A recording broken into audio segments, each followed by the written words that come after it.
Good evening from Belmont University in Nashville, Tennessee. I'm Kristen Welker of NBC News, and I welcome you to the final 2020 presidential debate between President Donald J. Trump and former Vice President Joe Biden. Tonight's debate is sponsored by the Commission on Presidential Debates. It is conducted under health and safety protocols designed by the Commission's health security advisor. The audience here in the hall has promised to remain silent.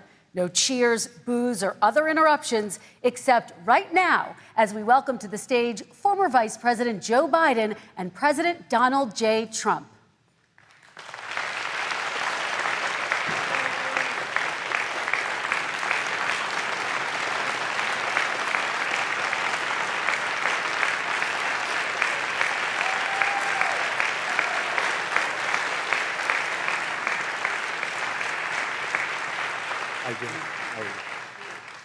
And I do want to say a very good evening to both of you. This debate will cover 6 major topics. At the beginning of each section, each candidate will have 2 minutes uninterrupted to answer my first question. The debate commission will then turn on their microphone only when it is their turn to answer, and the commission will turn it off exactly when the 2 minutes have expired.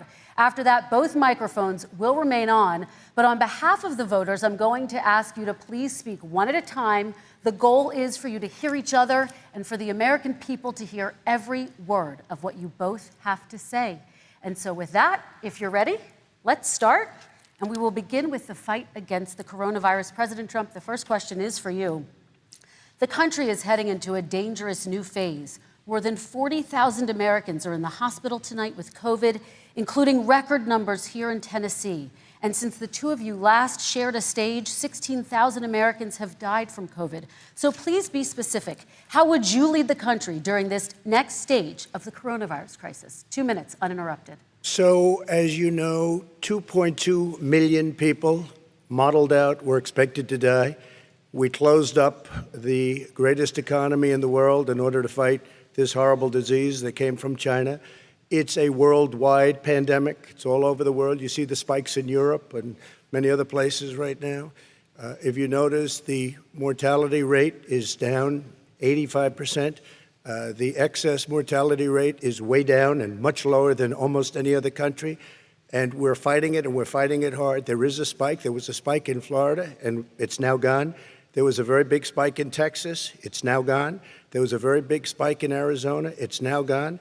And there are some spikes and surges in other places. They will soon be gone. We have a vaccine that's coming. It's ready. It's going to be announced within weeks, and it's going to be delivered. We have Operation Warp Speed, which is the military is going to distribute the vaccine. I can tell you from personal experience that I was in the hospital. I had it, and I got better. And I will tell you that I had something that they gave me, a therapeutic, I guess they would call it. Some people could say it was a cure. But I was in for a short period of time, and I got better very fast, or I wouldn't be here tonight. And now they say I'm immune. Whether it's 4 months or a lifetime, nobody's been able to say that, but I'm immune. More and more people are getting better. We have a problem that's a worldwide problem. This is a worldwide problem. But I've been congratulated by the heads of many countries on what we've been able to do. If you take a look at what we've done in terms of goggles and masks and gowns and everything else, and in particular ventilators, we're now making ventilators all over the world, thousands and thousands a month, distributing them all over the world. It will go away, and as I say, we're rounding the turn, we're rounding the corner. It's going away. Okay, former Vice President Biden, to you, how would you lead the country out of this crisis? You have 2 minutes uninterrupted. 220,000 Americans dead. If you hear nothing else I say tonight, hear this. Anyone who's responsible for not taking control, in fact, not saying I take no responsibility initially, anyone who's responsible for that many deaths should not remain as President of the United States of America. We're in a situation where there are 1,000 deaths a day now, 1,000 deaths a day. And there are over 70,000 new cases per day. Compared to what's going on in Europe, as the New England Medical Journal said, they're starting from a very low rate. We're starting from a very high rate. The expectation is we'll have another 200,000 Americans dead between now and the end of the year. If we just wore these masks, the president's own advisors have told him, we could save 100,000 lives. And we're in a circumstance where the president thus far and still has no plan, no comprehensive plan. What I would do is make sure we have everyone encouraged to wear a mask all the time. I would make sure we move in the direction of rapid testing, investing in rapid testing. I would make sure that we set up national standards as to how to open up schools and open up businesses so they can be safe and give them the wherewithal, the financial resources to be able to do that. We're in a situation now where the New England Medical Journal, one of the most serious journals in the whole world, said for the first time ever that the way this president has responded to this crisis has been absolutely tragic. And so, folks, I will take care of this. I will end this. I will make sure we have a plan. President Trump, I'd like to follow up with you in your comments. You talked about taking a therapeutic. I assume you're referencing Regeneron. You also said a vaccine will be coming within weeks. Yes. Is that a guarantee? No, it's not a guarantee, but it will be by the end of the year. But I think it has a good chance. There are two companies, I think, within a matter of weeks, and it will be distributed very quickly. Can you tell us which companies? Johnson & Johnson is doing very well. Moderna is doing very well. Pfizer is doing very well. And we have numerous others. Then we also have others that we're working on very closely with other countries, in particular Europe. Let me follow up with you, and because this is new information, you have said a vaccine is coming soon, within weeks now. Your own officials say it could take well into 2021 at the earliest for enough Americans to get vaccinated. And even then, they say the country will be wearing masks and distancing into 2022. Is your timeline realistic?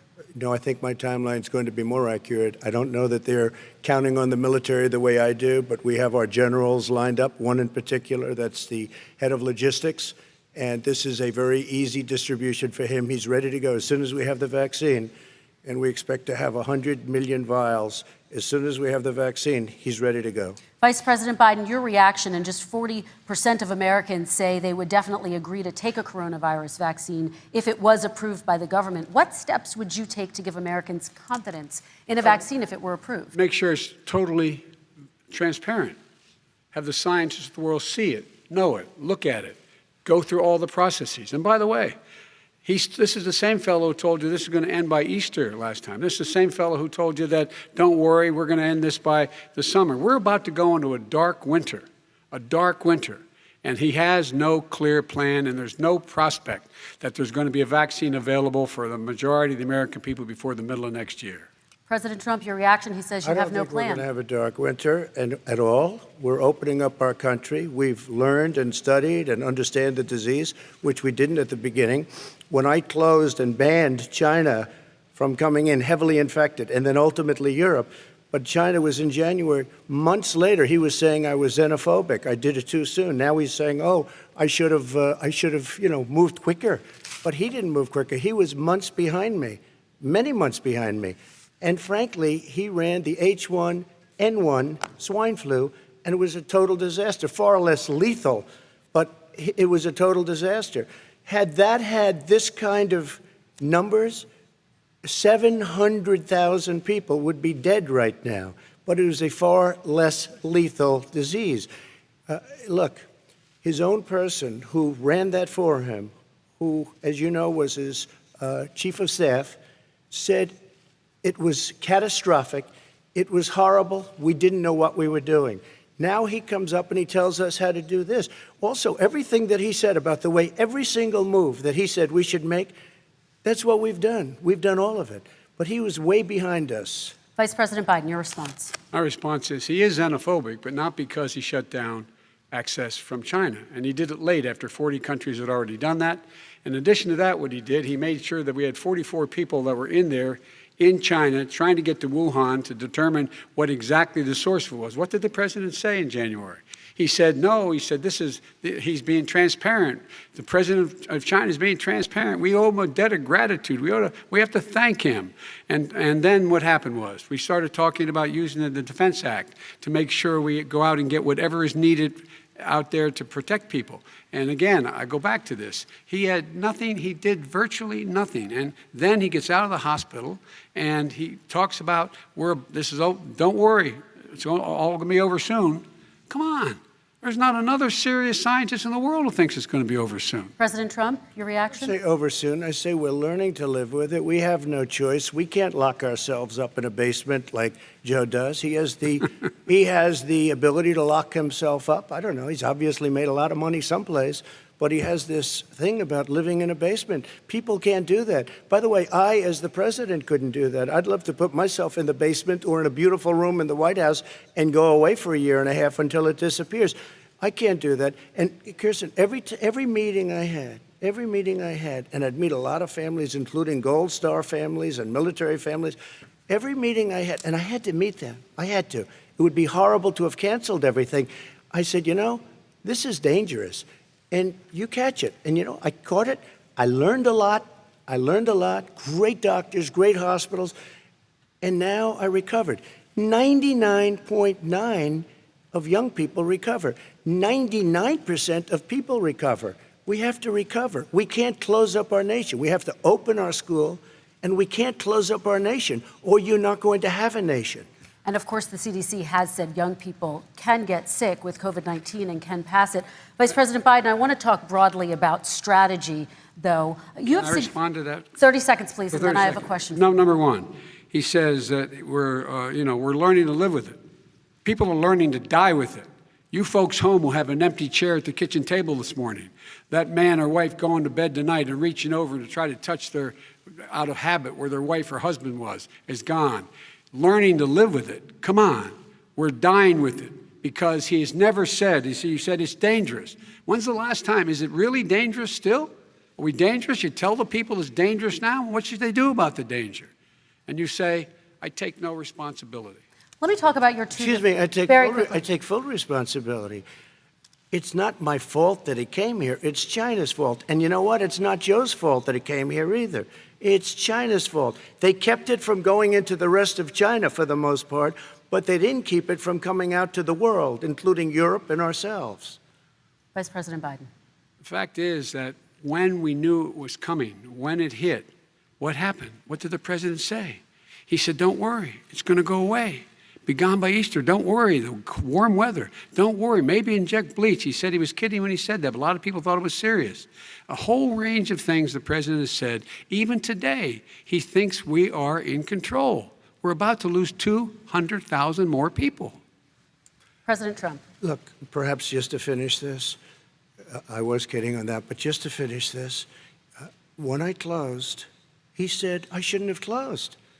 And that went on for months. Nancy Pelosi said the same thing. She was dancing on the streets in Chinatown in San Francisco. But when I closed, he said, this is a terrible thing, you're xenophobic. I think he called me racist even, and because I was closing it to China. Now he says I should have closed it earlier. Joe, it doesn't work. I didn't say either of those things. You certainly did. You certainly did. I talked about a xenophobia in a different context. It wasn't about closing the border to Chinese coming to the United States. All right, I want to talk about both of your different strategies to handling this. He thought this. I shouldn't have closed the border. Well, that's obvious. Do you want to respond to that quickly, Vice President Biden? No. Okay. Let's talk about your different strategies toward dealing with this. Mr. Vice President, you suggested you would support new shutdowns if scientists recommended it. What do you say to Americans who are fearful that the cost of shutdowns, the impact on the economy, the higher rates of hunger, depression, domestic and substance abuse outweighs the risk of exposure to the virus? What I would say is I'm going to shut down the virus, not the country. It's his ineptitude that caused the country to have to shut down in large part. Why businesses have gone under, why schools are closed, why so many people have lost their living, and why they're concerned. Those other concerns are real. That's why he should have been, instead of in a sand trap in his golf course, he should have been negotiating with Nancy Pelosi and the rest of the Democrats and Republicans about what to do about the acts they were passing for billions of dollars to make sure people had the capacity. But you haven't ruled out more shutdowns. Well, no, I'm not shutting down the neighborhood, but there are, look, you need standards. The standard is if you have a reproduction rate in a community that's above a certain level, everybody says, slow up, more social distancing, do not open bars and do not open gymnasiums, do not open until you get this under control. under more control. But when you do open, give the people the capacity to be able to open and have the capacity to do it safely. For example, schools. Schools, they need a lot of money to open. They need to deal with ventilation systems. They need to deal with smaller classes, more teachers, more pods. And he's refused to support that money, or at least up to now. Let's talk about schools. President Trump, I think we have to respond, if I might. Please, and then I have a follow-up. Thank you, and I appreciate that. Look, all he does is talk about shutdowns, but forget about him. His Democrat governors, Cuomo in New York, you look at what's going on in California, you look at Pennsylvania, North Carolina, Democrats all, they're shut down so tight, and they're dying. They're dying. And he supports all these people. All he talks about is shutdowns. No, we're not going to shut down, and we have to open our schools. And it's like, as an example, I have a young son. He also tested positive. By the time I spoke to the doctor the second time, he was fine. It just went away. Young people, I guess it's their immune system. Let me follow up with you, President Trump. You've demanded schools open in person and insist they can do it safely. But just yesterday, Boston became the latest city to move its public school system entirely online after a coronavirus spike. What is your message to parents who worry that sending their children to school will endanger not only their kids, but also their teachers and families? I want to open the schools. The transmittal rate to the teachers is very small, but I want to open the schools. We have to open our country. We're not going to have a country. You can't do this. We can't keep this country closed. This is a massive country with a massive economy. People are losing their jobs. They're committing suicide. There's depression, alcohol, drugs at a level that nobody's ever seen before. There's abuse, tremendous abuse. We have to open our country. You know, I've said it often. The cure cannot be worse than the problem itself. And that's what's happening. And he wants to close down. He'll close down the country if one person in our massive bureaucracy says we should close it down. Vice President Biden, your response. Simply not true. We ought to be able to walk and chew gum at the same time. We ought to be able to safely open, but when they need resources to open. You need to be able to, for example, if you're going to open a business, have social distancing within the business. You need to have, if you have a restaurant, you need to have plexiglass dividers so people cannot infect one another. You need to be in a position where you can take testing rapidly and know whether a person is in fact infected. You need to be able to trace. You need to be able to provide all the resources that are needed to do this. And that is not inconsistent with saying that we're going to make sure that we can open safely. And by the way, all you teachers out there, not that many of you are going to die, so don't worry about it. Come on. President Trump, let me follow up with you quickly. By the way, I will say this. If you go and look at what's happened to New York, it's a ghost town. It's a ghost town. And when you talk about plexiglass, these are restaurants that are dying. These are businesses with no money. Putting up plexiglass is unbelievably expensive, and it's not the answer. I mean, you're going to sit there in a cubicle wrapped around with plastic. These are businesses that are dying, Joe. You can't do that to people. You just can't. Take a look at New York and what's happened to my wonderful city for so many years. I loved it. It was vibrant. It's dying. Everyone's leaving New York. Take a look at what New York has done in terms of turning the curve down in terms of the number of people dying. And I don't look at this in terms of the way he does. Blue states and red states. They're all the United States. And look at the states that are having such a spike in the coronavirus. They're the red states. They're the states in the Midwest. They're the states in the upper Midwest. That's where the spike is occurring significantly. But they're all Americans. They're all Americans. And what we have to do is say, wear these masks, number one. Make sure we get the help that the businesses need that has money's already been passed to do that. It's been out there since the beginning of the summer, and nothing's happened. Kristen, New York has lost more than 40,000 people, 11,000 people in nursing homes. President Trump, what when you say spike, take a look at what's happening in Pennsylvania, where they've had it closed. Take a look at what's happening with your friend in Michigan, where her husband's the only one allowed to do anything. It's been like a prison. Now it was just ruled unconstitutional. Take a look at North Carolina. They're having spikes, and they've been closed. And they're getting killed financially. We can't let that happen, Joe. You can't let that happen. We have to open up And we understand the disease. We have to protect our seniors. We have to protect our elderly. We have to protect especially our seniors with heart problems and diabetes problems. And we will protect them. We have the best testing in the world by far. That's why we have so many cases. Let me follow up with you before we move on to our next section. President Trump, this week you called Dr. Anthony Fauci, the nation's best-known infectious disease expert, quote, a disaster. You described him and other medical experts as, quote, idiots. If you're not listening to them, who are you listening to as you fight this? I'm listening to all of them, including Anthony. I get along very well with Anthony. But he did say, don't wear masks. He did say, as you know, this is not going to be a problem. I think he's a Democrat, but that's okay. He said, this is not going to be a problem.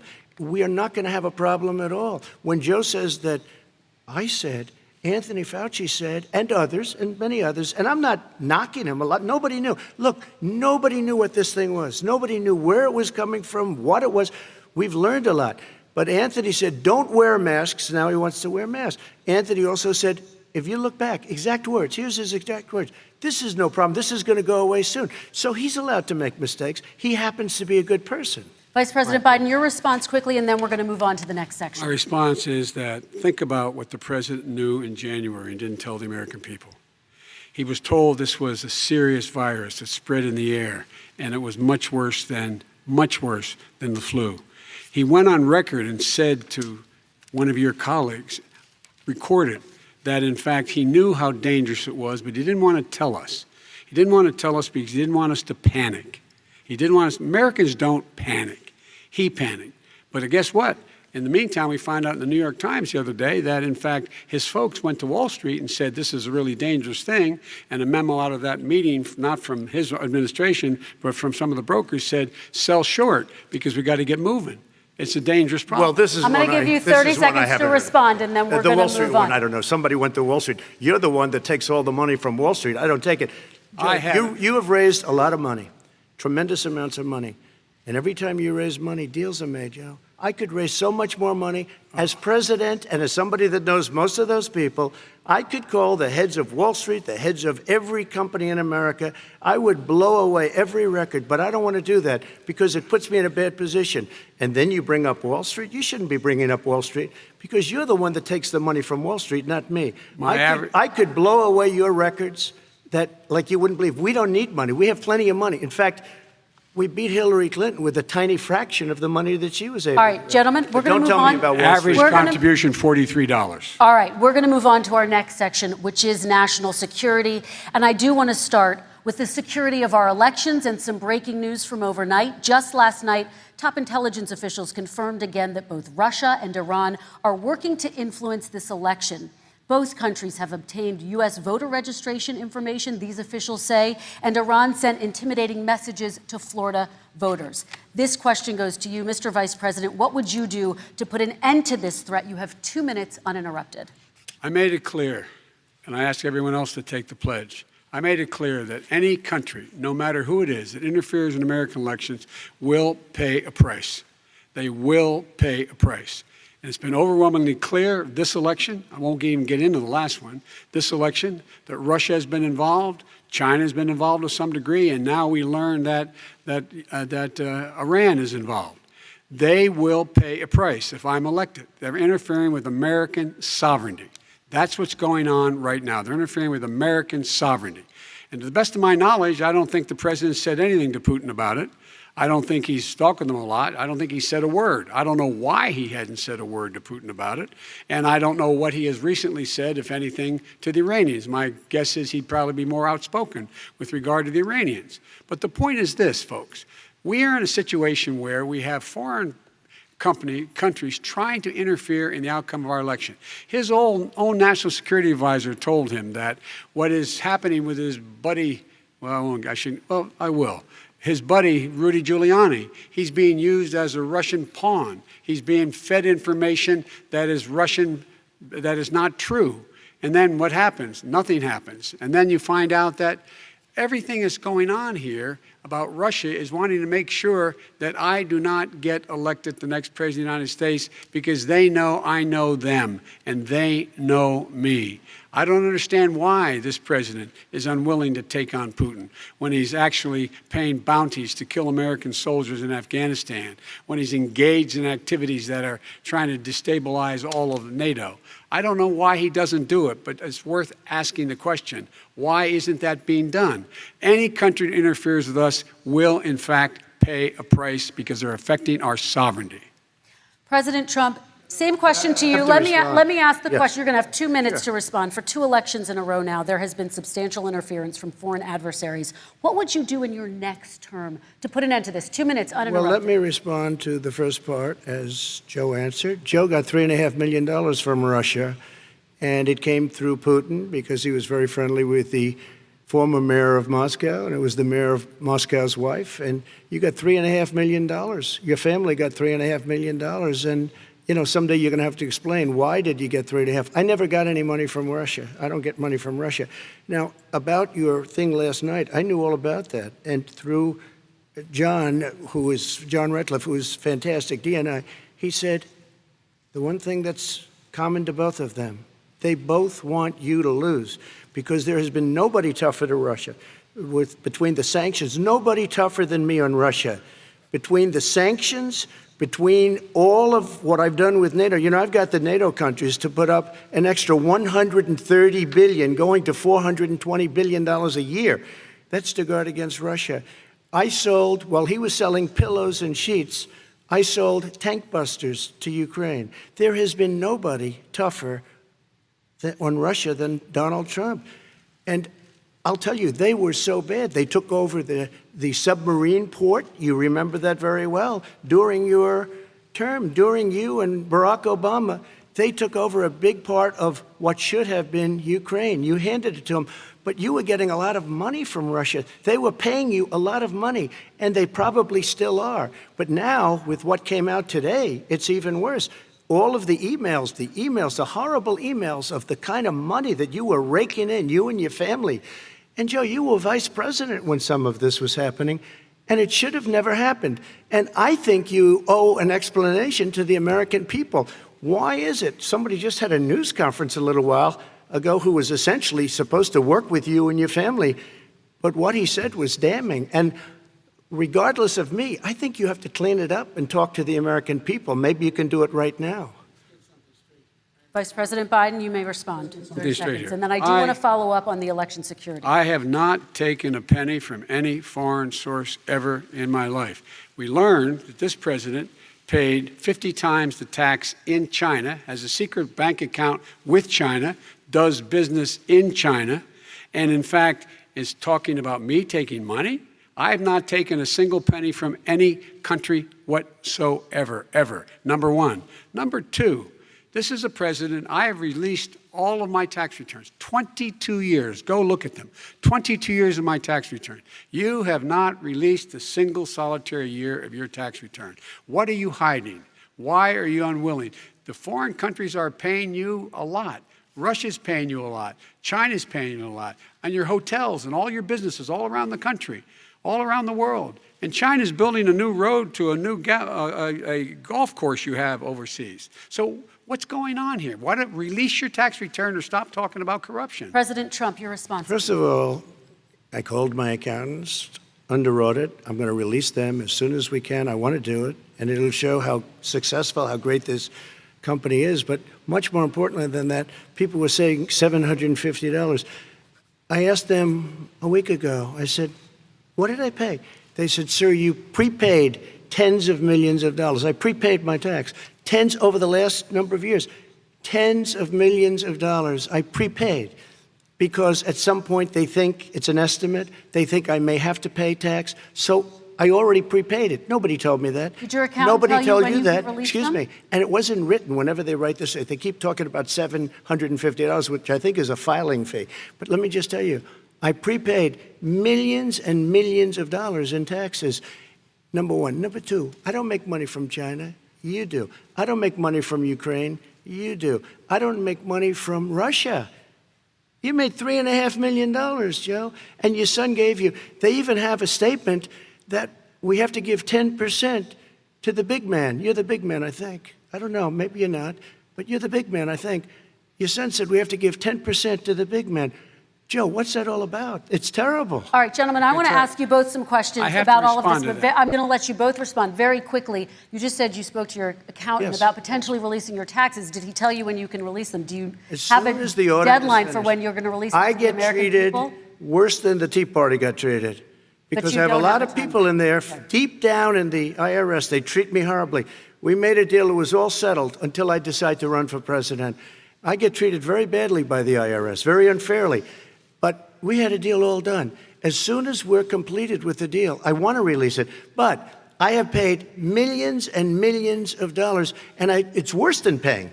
I paid in advance. It's called prepaying your taxes. Okay. I paid in advance. I want to ask you both about questions regarding your potential foreign entanglements and questions that have been raised to give you both a chance to talk about this more broadly. Respond very quickly, and then I'll get to my question. Why did he's been saying this for 4 years? Show us. Just show us. Stop playing around. You've been saying for 4 years you're going to release your taxes. Nobody knows it, Mr. President. What they do know is you're not paying your taxes, or you're paying taxes that are so low. When last time he said what he paid, he said, I only pay that little because I'm smart. I know how to game the system. Come on. Come on, folks. Very quickly, President Trump, and then I want to get to two questions to both of you on this. I was put through a phony witch hunt for 3 years. It started before I even got elected. They spied on my campaign. No president should ever have to go through what I went through. Let me just say this. Mueller and 18 angry Democrats and FBI agents all over the place spent $48 million. They went through everything I had, including my tax returns, and they found absolutely no collusion and nothing wrong. $48 million. I guarantee you, if I spent $1 million on you, Joe, I could find plenty wrong. Because the kind of things that you've done and the kind of monies that your family has taken, I mean, your brother made money in Iraq, millions of dollars. Your other brother made a fortune, and it's all through you, Joe. And they say you get some of it, and you do live very well. You have houses all over the place. You live very well. All right, gentlemen, let me just ask some questions about all of this broadly. Vice President Biden, there have been questions about the work your son has done in China and for a Ukrainian energy company when you were vice president. In retrospect, was anything about those relationships inappropriate or unethical? Nothing was unethical. Here's what the deal. With regard to Ukraine, we had this whole question about whether or not, because he was on the board, I later learned of a Burisma, a company, that somehow I had done something wrong. Yet every single solitary person, when he was going through his impeachment, testifying under oath who worked for him, said, I did my job impeccably. I carried out U.S. policy. Not one single solitary thing was out of line. Not a single thing, number one. Number two, the guy who got in trouble in Ukraine was this guy trying to bribe the Ukrainian government to say something negative about me, which they would not do and did not do because it never, ever, ever happened. My son has not made money in terms of this thing about, what are you talking about, China. I have not had, the only guy made money from China is this guy. He's the only one. Nobody else has made money from China. President Trump, let me ask my question to you. But could I just, one thing? Very quickly. His son didn't have a job for a long time, was sadly no longer in the military service. I won't get into that. And he didn't have a job. As soon as he became vice president, Burisma, not the best reputation in the world. I hear they paid him $183,000 a month. Listen to this. $183, and they gave him a $3 million upfront payment. All right. And he had no energy experience. I'm going to let the Vice President respond to that quickly, and then I need to get dishonest. to a question to you. Very quickly. No basis for that. Everybody investigated that. No one said anything he did was wrong in Ukraine. Okay, President Trump, this is for you. Since you took office, you've never divested from your business. You've personally promoted your properties abroad.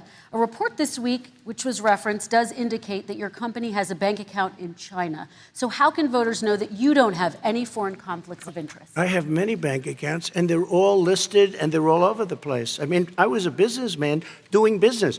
The bank account you're referring to, which is everybody knows about it, it's listed. The bank account was in 2013. That's when it was. It was opened it was closed in 2015, I believe. And then I decided, because I was thinking about doing a deal in China like millions of other people. I was thinking about it, and I decided I'm not going to do it. Didn't like it. I decided not to do it. Had an account open, and I closed it. Okay.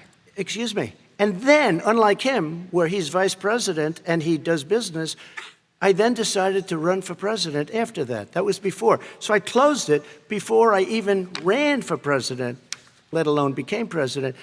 Big difference. He is the vice president of the United States, and his son, his brother, and his other brother are getting rich. They're like a vacuum cleaner. They're sucking up money every President Trump, place he thank you. goes. We do Not need to true. move on. I do want to ask you, Vice President Biden, about China. Let's talk about China more broadly. Of course, President Trump has said that they should pay for not being fully transparent in regards to the coronavirus. If you were president, would you make China pay? And please be specific. What would that look like? What I'd make China do is play by the international rules, not like he has done.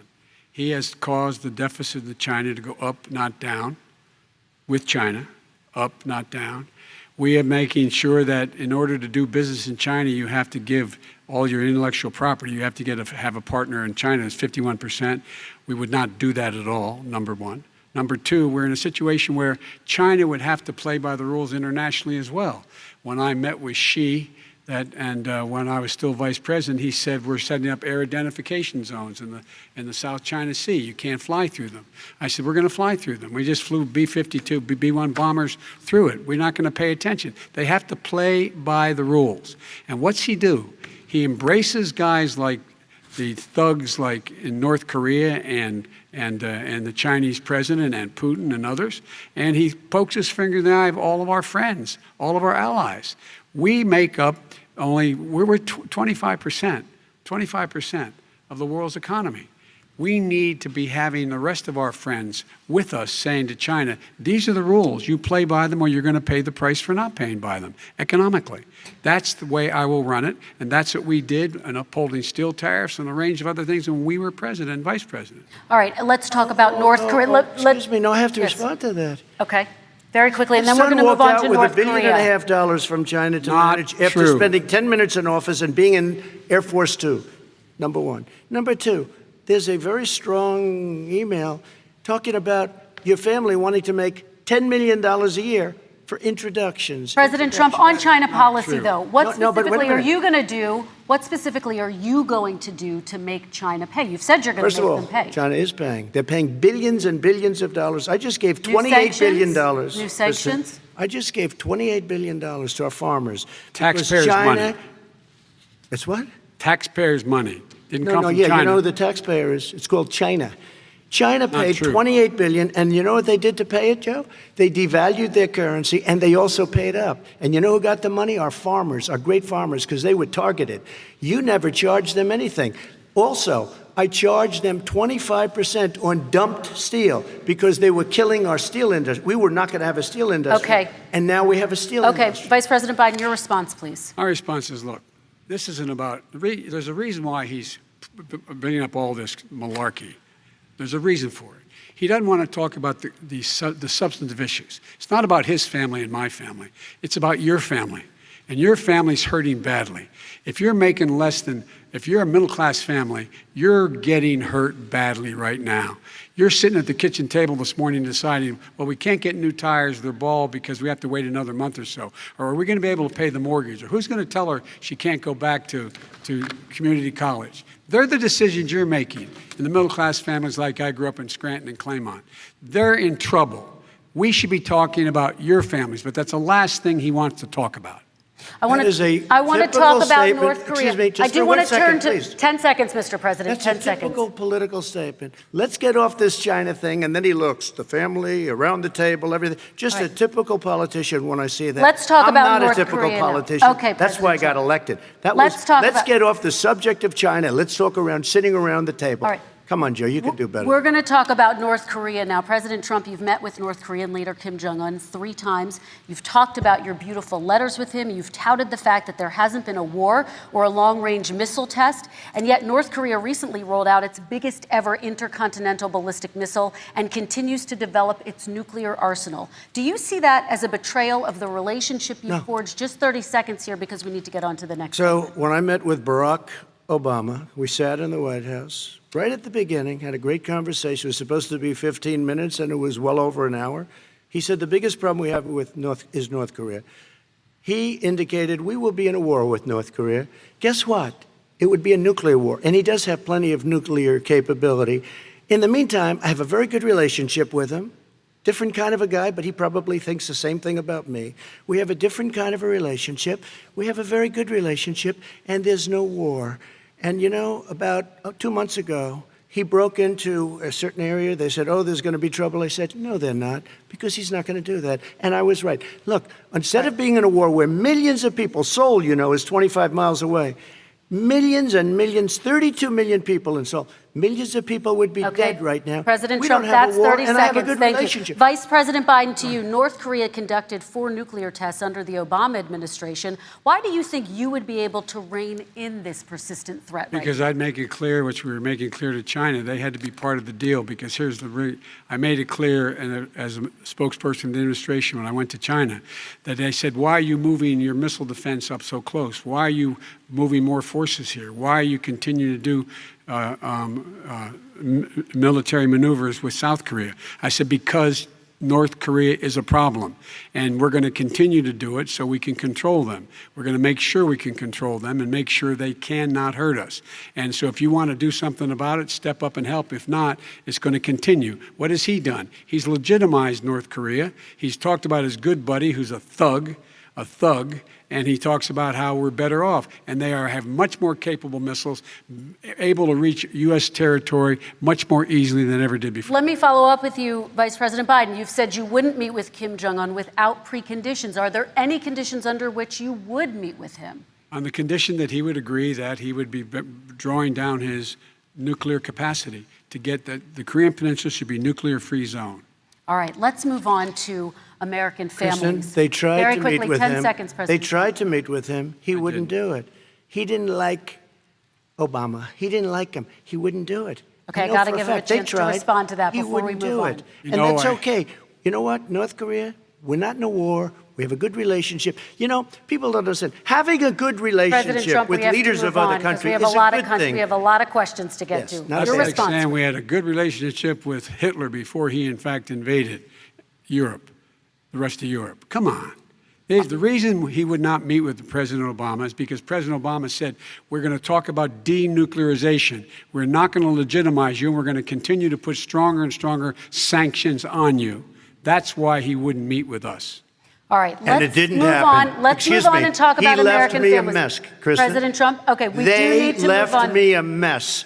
North Korea was a mess. We And need in to fact, move if on you so that remember we the can get first to all 2 or of our 3 other months, questions tonight, there was a President very Trump. dangerous period in my first 3 months before we sort of worked things out a little bit. Okay. There was a they left us a mess. And Obama would be, I think, the first to say it was the single biggest problem he thought that our country had. Okay, let's move on to American families and the economy.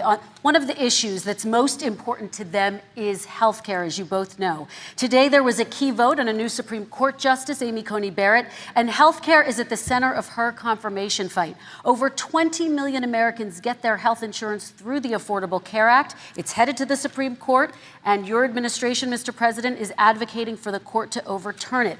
If the Supreme Court does overturn that law, those 20 million Americans could lose their health insurance almost overnight. So what would you do if those people have their health insurance taken away? You have 2 minutes uninterrupted. Sure. First of all, I've already done something that nobody thought was possible. Through the legislature, I terminated the individual mandate. That is the worst part of Obamacare, as we call it. The individual mandate where you have to pay a fortune for the privilege of not having to pay for bad health insurance. I terminated. It's gone. Now it's in court because Obamacare is no good. But then I made a decision. Run it as well as you can to my people, great people. Run it as well as you can. I could have gone the other route and made everybody very unhappy. They ran it. Premiums are down. Everything's down. Here's the problem. No matter how well you run it, it's no good. What we'd like to do is terminate it. We have the individual mandate done. I don't know that it's going to work. If we don't win, we will have to run it, and we'll have Obamacare, but it'll be better run. But it no longer is Obamacare, because without the individual mandate, it's much different. Pre-existing conditions will always stay. What I would like to do is a much better health care, much better, will always protect people with pre-existing. So I'd like to terminate Obamacare, come up with a brand new, beautiful health care. The Democrats will do it because there'll be tremendous pressure on them, and we might even have the House by that time, and I think we're going to win the House, okay? You'll see, but I think we're going to win the House. But come up with a better health care, always protecting people with pre-existing conditions. And one thing very important, we have 180 million people out there that have great private health care. Far more than we're talking about with Obamacare. Joe Biden is going to terminate all of those policies. These are people that love their health care, people that have been successful, middle-income people, been successful. They have 180 million plans, 180 million people, families.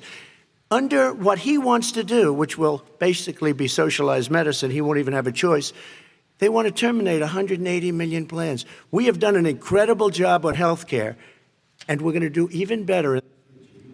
Okay, Vice President Biden, yes, this is for you. Your health care plan calls for building on Obamacare. So my question is, what is your plan if the law is ruled unconstitutional by the Supreme Court? You have 2 minutes uninterrupted.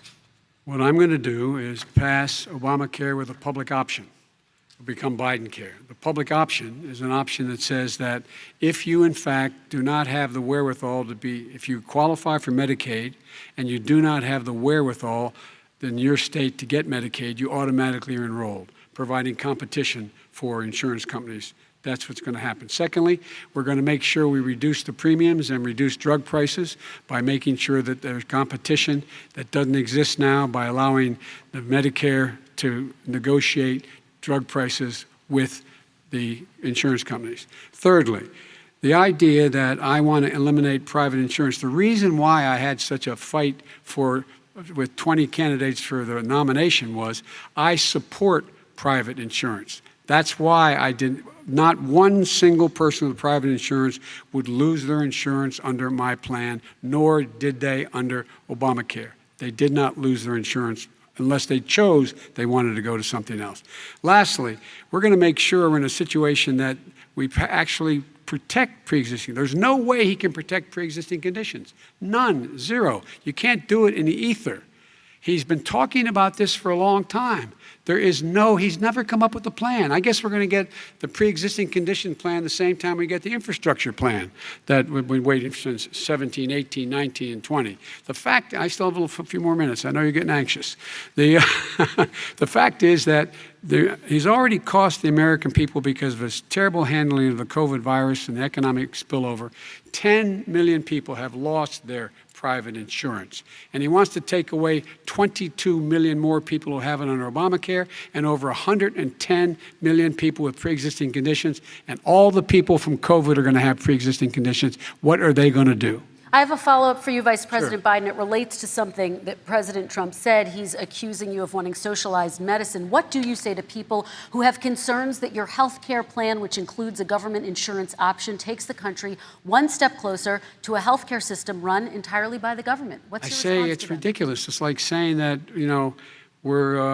the idea that the fact that there's a public option that people can choose, that makes it a socialist plan. Look, the difference between the president, I think health care is not a privilege, it's a right.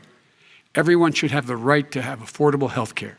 And I am very proud of my plan. It's gotten endorsed by all the major labor unions, as well as a whole range of other people who, in fact, are concerned in the medical field.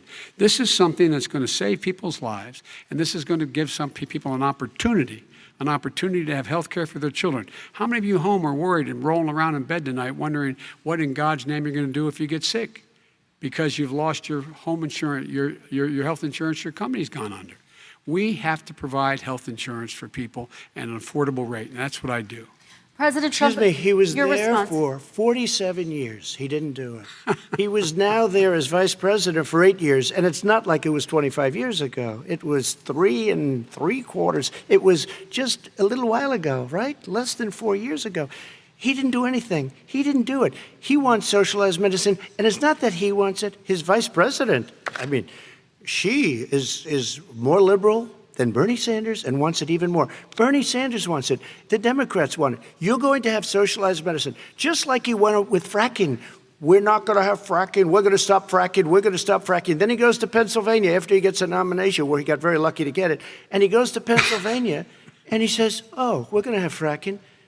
And you never asked that question. And by the way, so far, I respect very much the way you're handling this, I have to say. By the way. But somebody should ask the question. You can ask he goes for a year. There will be no fracking. We have a number of topics we're going to get to. That's a big question. We're going to get to. It's the same thing with socialized medicine. I have to respond. Vice President, your response, please. My response is people deserve to have affordable health care, period. Period, period, period. And the Biden care proposal will, in fact, provide for that affordable health care, lower premiums. What we're going to do is going to cost some money. It's going to cost over $750 billion over 10 years to do it. And they're going to have lower premiums. You can buy into the better plans, the cheaper plans, lower your premiums, deal with unexpected billing, and have your drug prices drop significantly. He keeps talking about it. He hasn't done a thing for anybody on health care. Not a thing. Kristen, when Very he quickly, says, then I want to talk when about he what's says happening on public Capitol option, Hill. he's talking about socialized medicine and health care. When he talks about a public option, he's talking about destroying your Medicare, totally destroyed, and destroying your Social Security. And this whole country will come down. You know, Bernie Sanders tried it in his state. He tried it in his state. His governor was a very liberal governor. They want to make it work. Okay, let's let Vice President Biden respond. It doesn't Vice work. President He's Biden, a very your confused response. guy. He thinks he's running against somebody else. He's running against Joe Biden. I beat all those other people because I disagreed with them. Joe Biden he's running against. And the idea that we're in a situation that they're going to destroy Medicare, this is the guy that the actuary at Medicare said, if in fact, at Social Security, if in fact he continues to withhold his plan to withhold the tax on Social Security will be bankrupt by 2023 with no way to make up for it. This is the guy who's tried to cut Medicare. So the idea that Donald Trump is lecturing me on Social Security and Medicare, come on. He tried to get 10 rid of seconds, He Mr. tried to President, hurt and then I Social have to go to Security another years question. ago. Years ago. Go back and look at the records. He tried to hurt Social Security years ago. All right, let's move on. I'm going to move on. Mr. President, I have to move on to the next question. They said or the else stock we're not market going to have will time to boom talk about it. if I'm elected. If he's elected, the stock market will crash. Okay, let's move on to the next question. Very quickly. Look, the idea that the stock market is booming is his only measure of what's happening. Where I come from in Scranton and Claymont, the people don't live off of the stock market. Just in the last three years during this crisis, the billionaires in this country made, according to the Wall Street, $700 billion more dollars. $700 billion more dollars. Because that's his only measure. What happens to the ordinary people out there?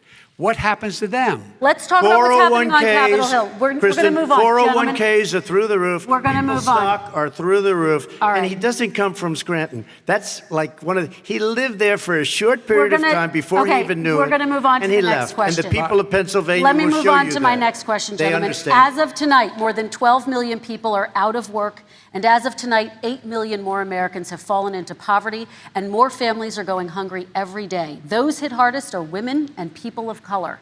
They see Washington fighting over a relief bill. Mr. President, why haven't you been able to get them the help they need? 30 seconds here. Because Nancy Pelosi doesn't want to approve it. I do. But you're the president. I do, but I still have to get. Unfortunately, that's one of the reasons I think we're going to take over the House, because of her. Nancy Pelosi doesn't want to approve anything because she'd love to have some victories on a date called November 3rd. Nancy Pelosi does not want to approve it. We are ready, willing, and able to do something. Don't forget, we've already approved 3 plans, and it's gone through, including the Democrats, in all fairness. This one she doesn't want. It's near the election because she thinks it helps her politically. I think it hurts her politically. All right, Mr. Vice President. The Republican leader in the United States Senate said he can't pass it. He will not be able to pass it. He does not have Republican votes. Why isn't he talking to his Republican friends? Let me follow up with you, Vice President we made a Biden, deal, because the Republicans let me will ask pass Vice it. President Biden a question. You are the leader of the Democratic Party. Why have you not pushed the Democrats to get a deal for the American people? Well, I have, and they have pushed it. Look, they passed this act all the way back in the beginning of the summer. This is like it's not new. It's been out there. This HEROES Act has been sitting there. And look at what's happening.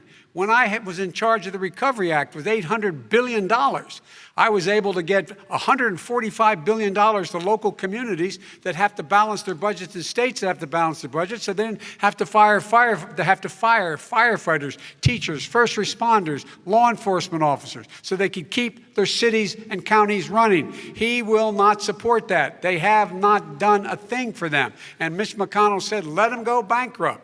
Let them go bankrupt. Come on.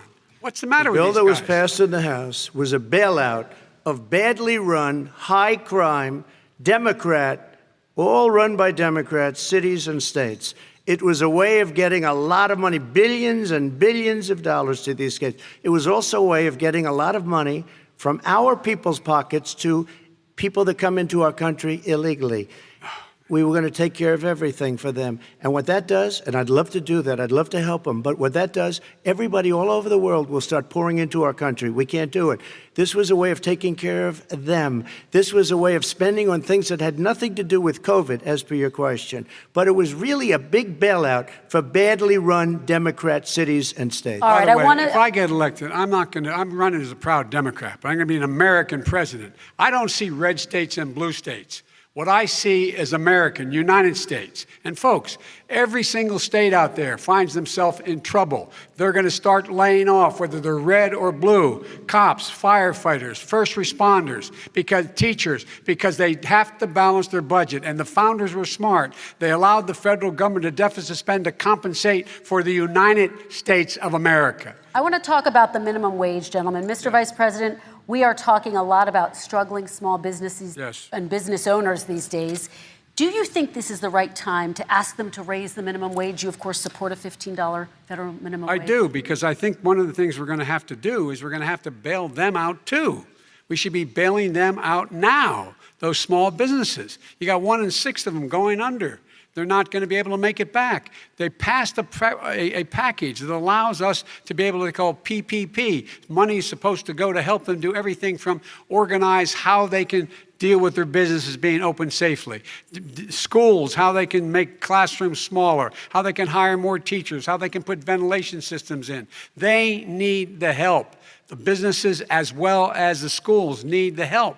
But these guys will not help them. Is not giving them any of the money. We are going to move on to immigration, one thing very but I quickly, want he to get said we your have reaction. to help our small businesses by raising the minimum wage. That's not helping. I think it should be a state option. Alabama is different than New York. New York is different from Vermont. Every state is different. It should be a state option. You said very recently. We have to help. It's very important. We have to help our small businesses. How are you helping your small businesses when you're forcing wages? What's going to happen, and what's been proven to happen, is when you do that, these small businesses fire many of their employees. You said very recently you would consider raising the federal minimum wage to $15 an hour. You said recently you would consider raising the federal minimum wage to $15 an hour. Is that still the case? And I would consider it to an extent, but in a what I really like, in a second administration, but not to a level that's going to put all these businesses out of business. It should be a state option. Look, I've lived in different places. I know different places. They're all different. Some places, $15 is not so bad. In other places, other states, $15 would be Okay, President ruinous. Trump, thank you. Quick response, Vice President Biden. 2 jobs, 1 job, be below poverty. People are making $6, $7, $8 an hour. These first responders, we all clap for as they come down the street because they've allowed us to make it. What's happening? They deserve a minimum wage of $15. Anything below that puts you below the poverty level. And there is no evidence that when you raise the minimum wage, businesses go out of business. That is simply not true. We're going to talk about immigration. We're going to talk about immigration now, gentlemen, and we're going to talk about families within this context. Mr. President, your administration separated children from their parents at the border, at least 4,000 kids. You've since reversed your zero-tolerance policy, but the United States can't locate the parents of more than 500 children. So how will these families ever be reunited?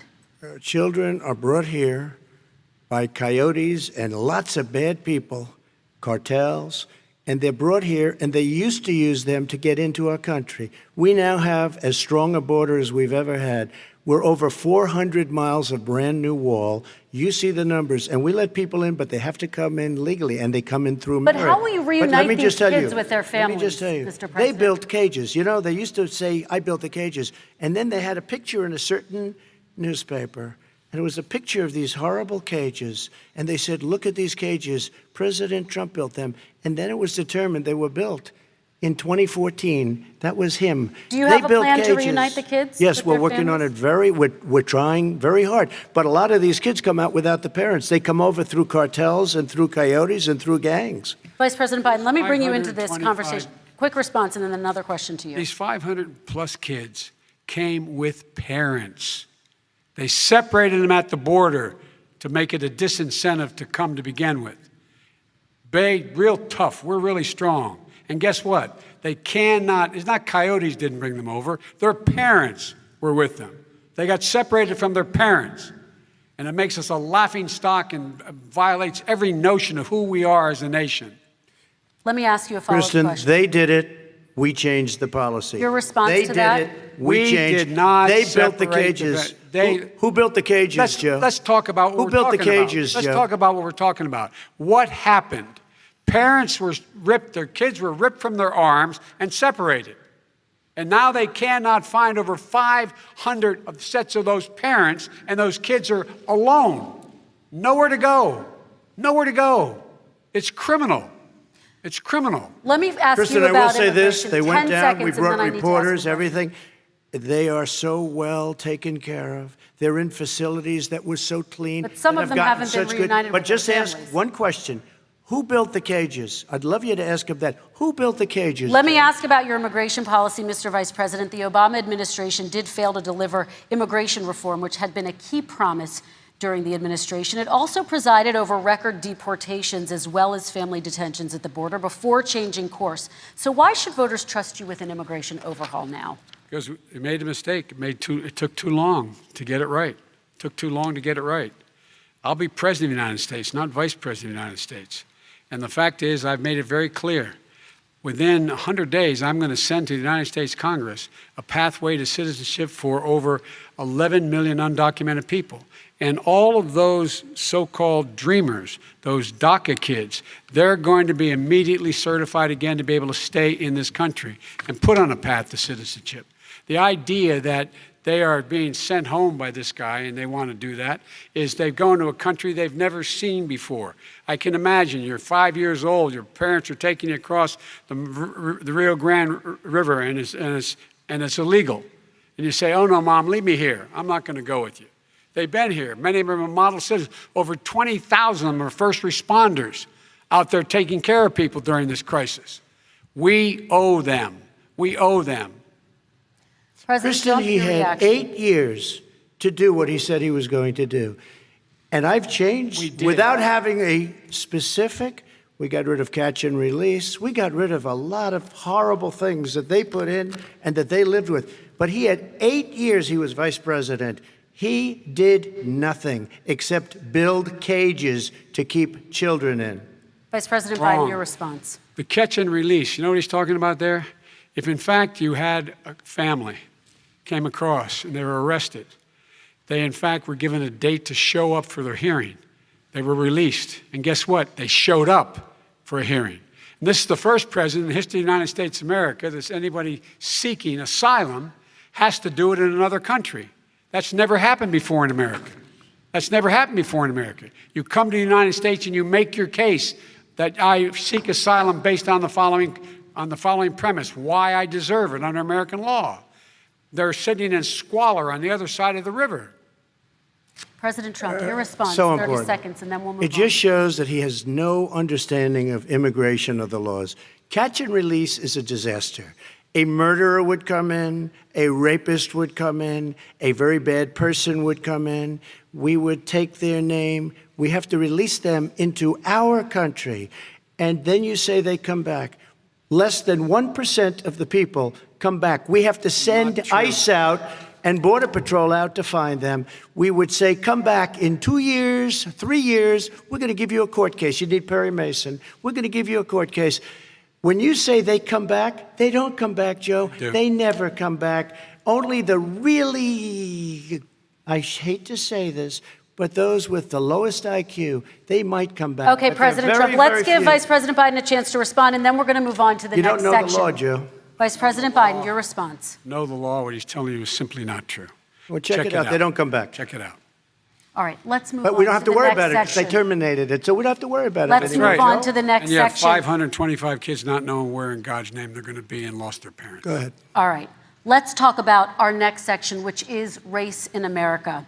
And I want to talk about the way Black and brown Americans experience race in this country. Part of that experience is something called the talk. It happens regardless of class and income. Parents who feel they have no choice but to prepare their children for the chance that they could be targeted, including by the police, for no reason other than the color of their skin. Mr. Vice President, in the next 2 minutes, I want you to speak directly to these families. Do you understand why these parents fear for their children? I do. I do. You know, my daughter is a social worker, and she's written a lot about this. She has a graduate degree from the University of Pennsylvania in social work. And you know, one of the reasons why I ended up working on the east side of Wilmington, Delaware, which is 90% African American, was to learn more about what was going on. I never had to tell my daughter, if she's pulled over, make sure she puts, for a traffic stop, put both hands on top of the wheel and don't reach for the glove box because someone may shoot you.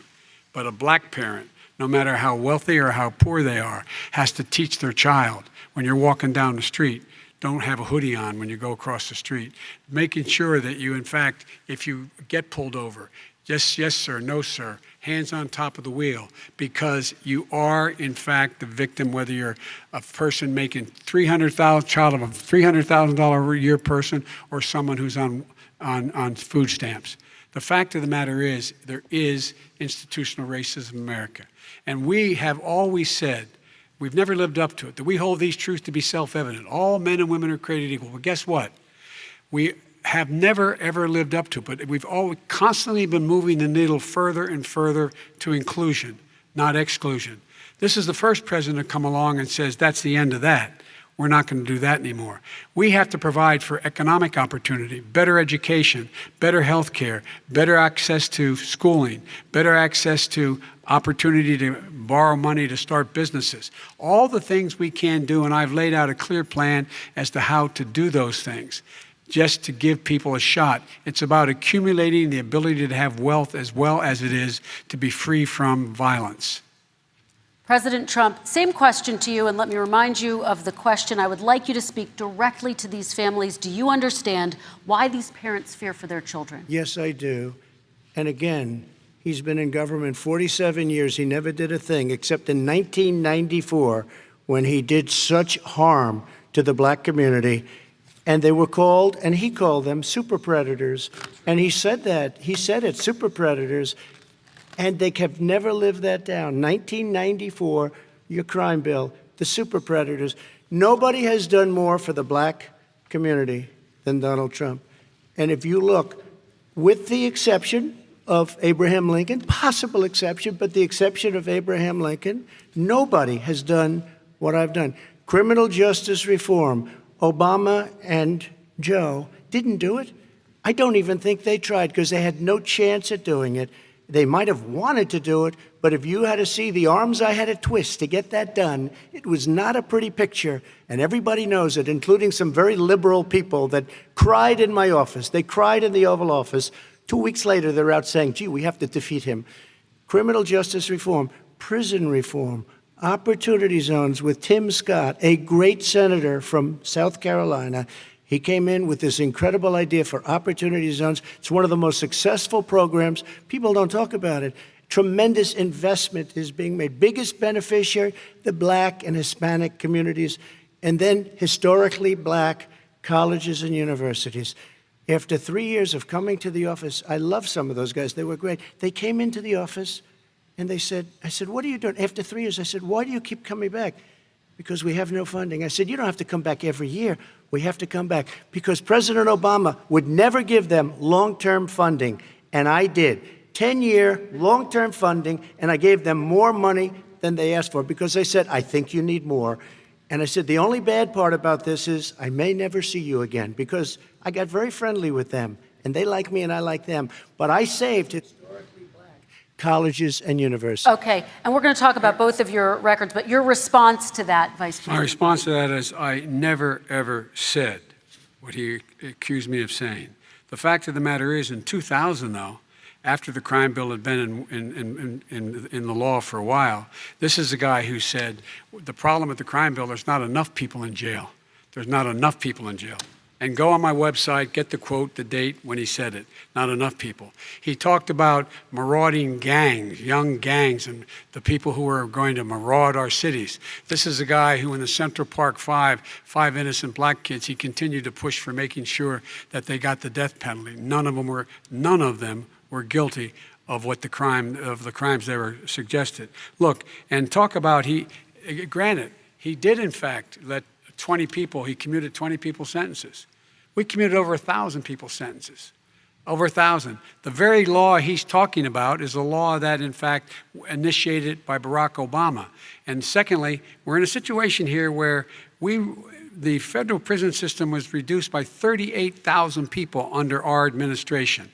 And one of these things we should be doing, there should be no minimum mandatories in the law. That's why I'm offering $20 billion to states to change their state laws to eliminate minimum mandatories and set up drug courts. No one should be going to jail because they have a drug problem. They should be going to rehabilitation, not to jail. We should fundamentally change the system, and that's what I'm going to do. But why didn't he do it 4 years ago? Why didn't you do that 4 years ago, even less than that? Why didn't you do it? You were vice president. You keep talking about all these things you're going to do and you're going to do this, but you were there just a short time ago and you guys did nothing. We did. You know, Joe, I ran because of you. I ran because of Barack Obama, because you did a poor job. If I thought you did a good job, I would have never run. I would have never run. I ran because of you. I'm looking at you now. You're a politician. I ran because of you. All right, Vice President Biden, your response to that, and then I do have some questions for both of you. Well, I tell you what, I hope he does look at me, because what's happening here is, you know who I am, you know who he is, you know his character, you know my character, you know our reputations for honor and telling the truth. I am anxious to have this race. I am anxious to see this take place. The character of the country is on the ballot. Our character is on the ballot. Look at us closely. Let me ask some follow-up. Excuse me. Please respond, and then we're going to have follow-up If this stuff is true about Russia, Ukraine, China, other countries, Iraq, if this is true, then he's a corrupt politician. All right. So don't give me the stuff about how you're this innocent baby. Joe, they're calling you a corrupt politician. Nobody's President Trump, I want to stay on the issue of race. We're talking about the issue. Laptop from hell. President Trump, we're talking about race right now, and I do want to stay on the issue of race. President Trump, I have to respond to that. Please, because look, very quickly. There are 50 former national intelligence folks who said that what he's accusing me of is a Russian plant. They have said that this has all the five former heads of the CIA, both parties, say what he's saying is a bunch of garbage.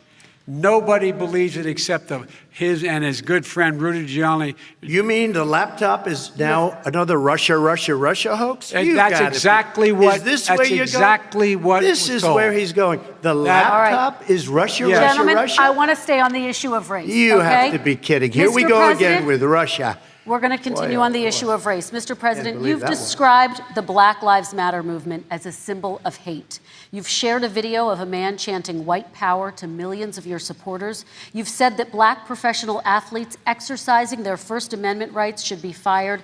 What do you say to Americans who say that kind of language from a president is contributing to a climate of hate and racial strife? Well, you have to understand, the first time I ever heard of Black Lives Matter, they were chanting pigs in a blanket, talking about police. Pigs, talking about our police.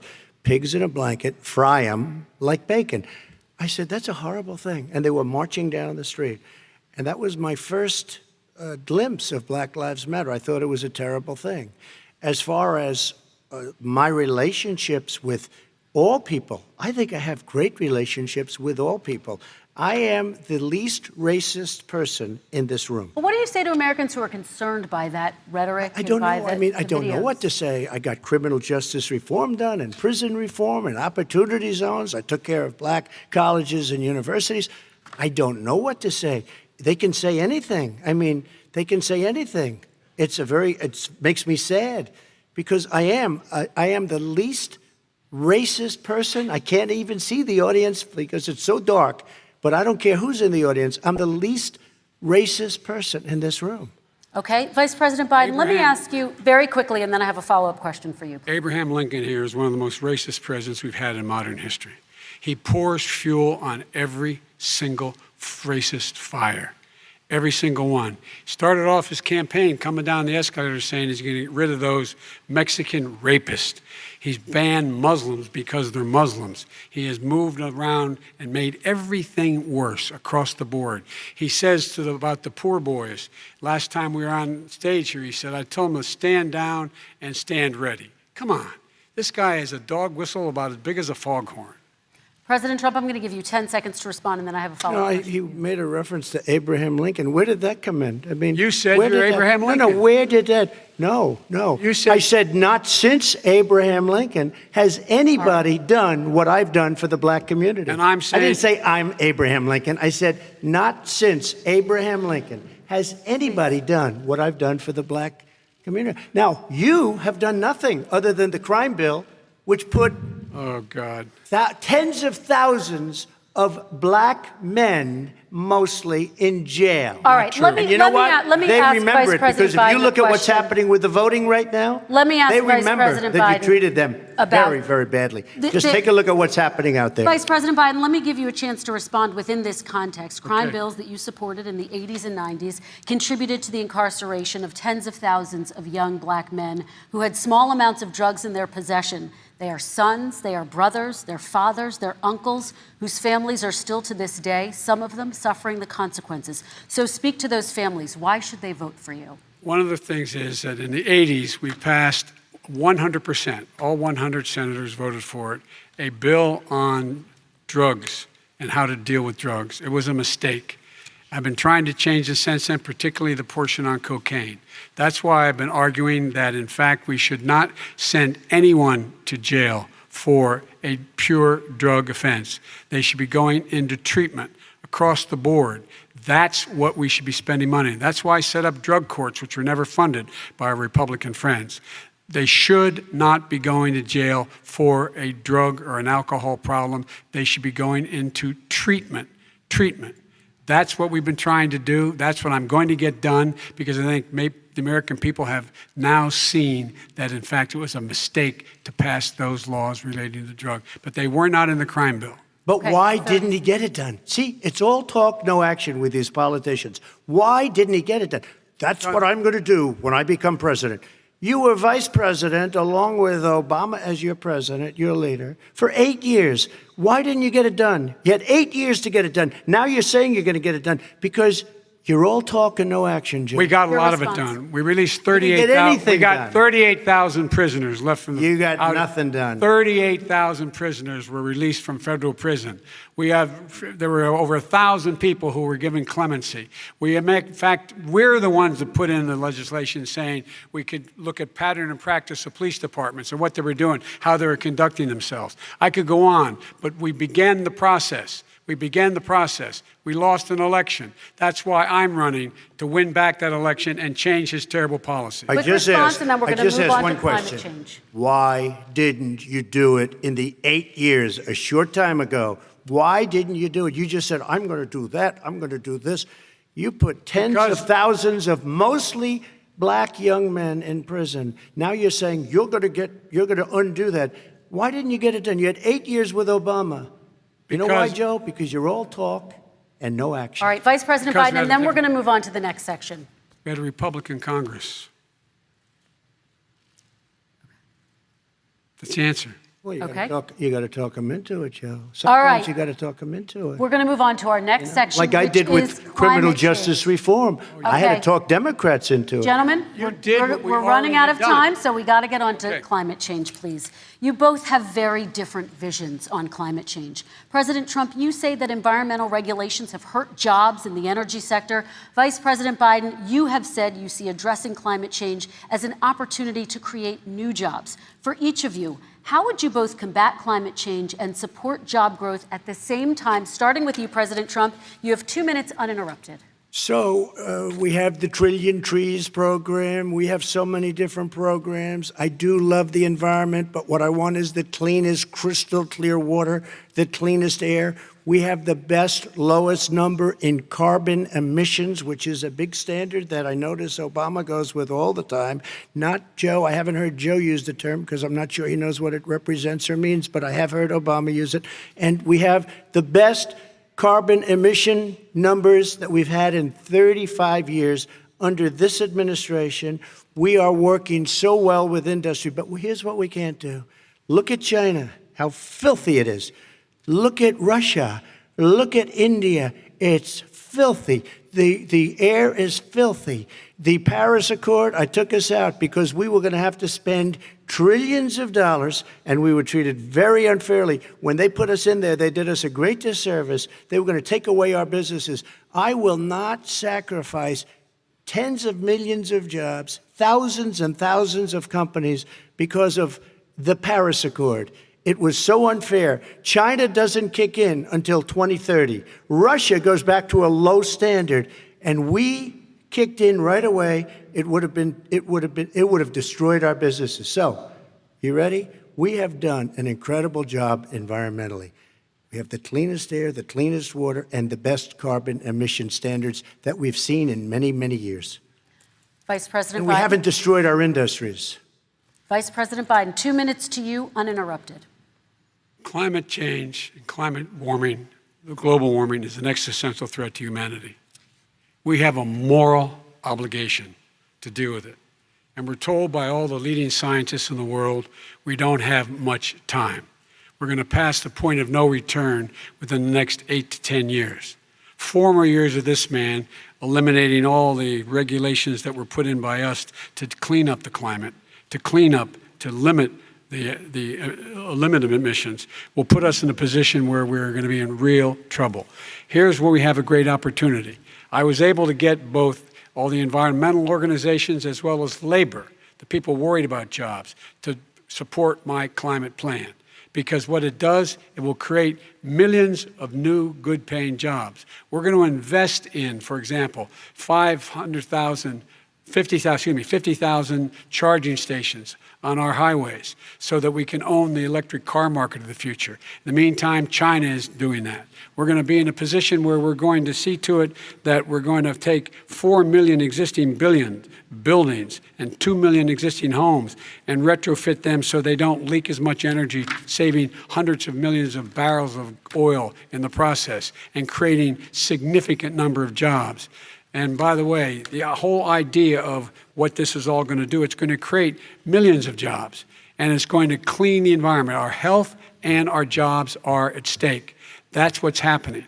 And right now, by the way, Wall Street firms indicated that my plan will in fact create 18.6 million jobs, 7 million more than his. This is from Wall Street. And I'll create $1 trillion more in economic growth than his proposal does. Not on climate, just on the economy. President Trump, you're Today came out and said very strongly, $6,500 will be taken away from families under his plan, that his plan is an economic disaster. If you look at what he wants to do, if you look at his plan, his environmental plan, you know who developed it? AOC plus 3. They know nothing about the climate. I mean, she's got a good line of stuff, but she knows nothing about the climate. And they're all hopping through hoops for AOC plus 3. Look, their real plan costs $100 trillion. If we had the best year in the history of our country for 100 years, we would not even come close to a number like that. When he says buildings, they want to take buildings down because they want to make bigger windows into smaller windows. As far as they're concerned, if you had no window, it would be a lovely thing. This is the craziest plan that anybody has ever seen. And this wasn't done by smart people. This wasn't done by anybody, frankly, I don't even know how it can be good politically. Right. They want to spend $100 trillion. That's their real number. He's trying to say it was 6. It's $100 trillion. They want to knock down buildings and build new buildings with little, tiny, small windows. I mean, and many other things. Okay. And many other things. Let me have the Vice President It respond, is and we're running out of crazy. time, and we have a lot And more you'll questions to destroy get our to. country. So let's hear from the Vice President. I have a number more questions. I don't know where he comes from. I don't know where he comes up with these numbers. Queens. $100 trillion. Give me a break. This plan was endorsed by every major environmental group and every labor group.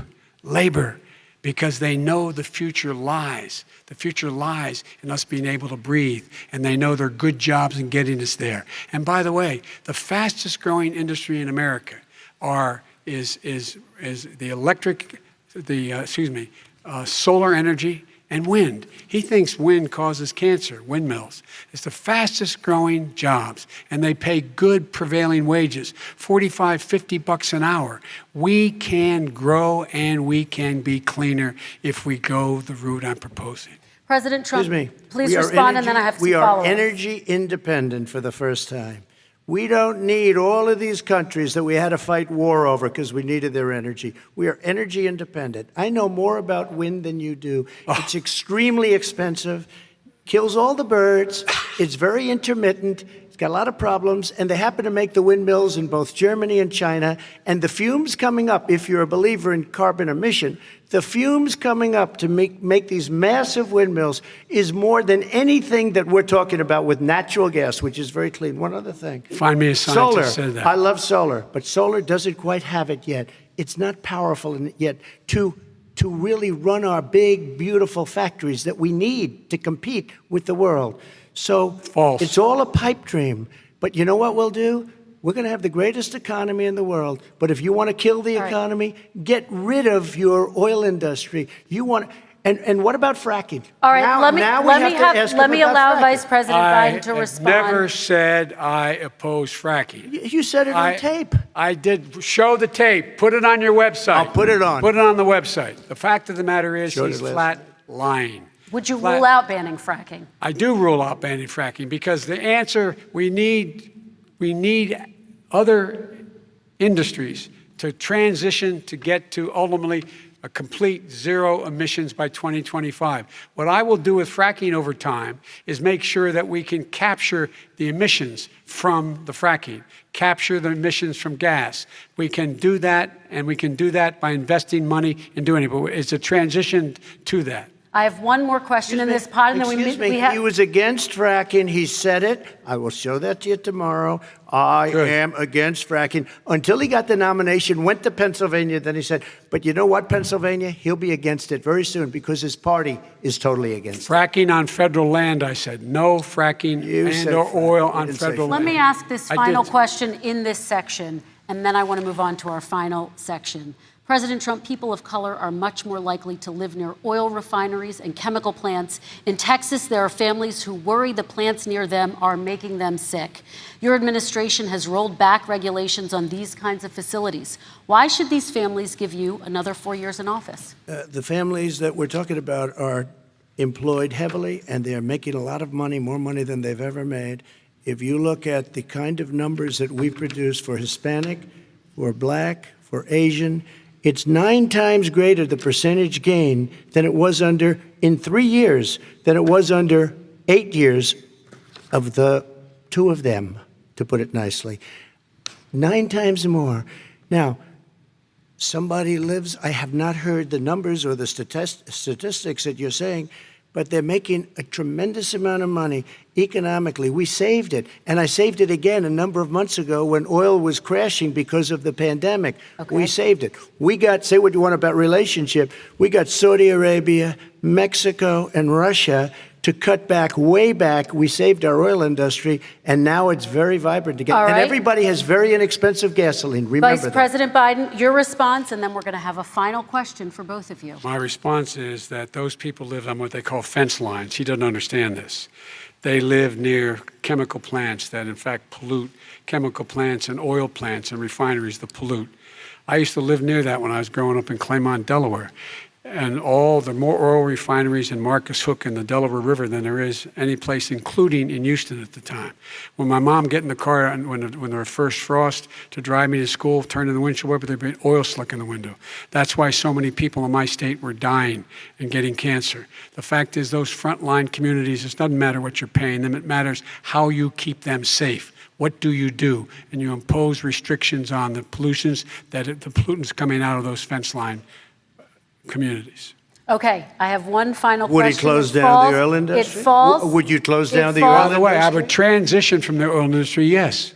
Oh, I would that's transition. a big statement. It is a big statement. That's a because big statement. I would stop. Why would you do that? Because the oil industry pollutes significantly. Oh, I see. Here's the deal. But That's you a can't big do statement. that. Well, if you let me finish the statement, because it has to be replaced by renewable energy over time.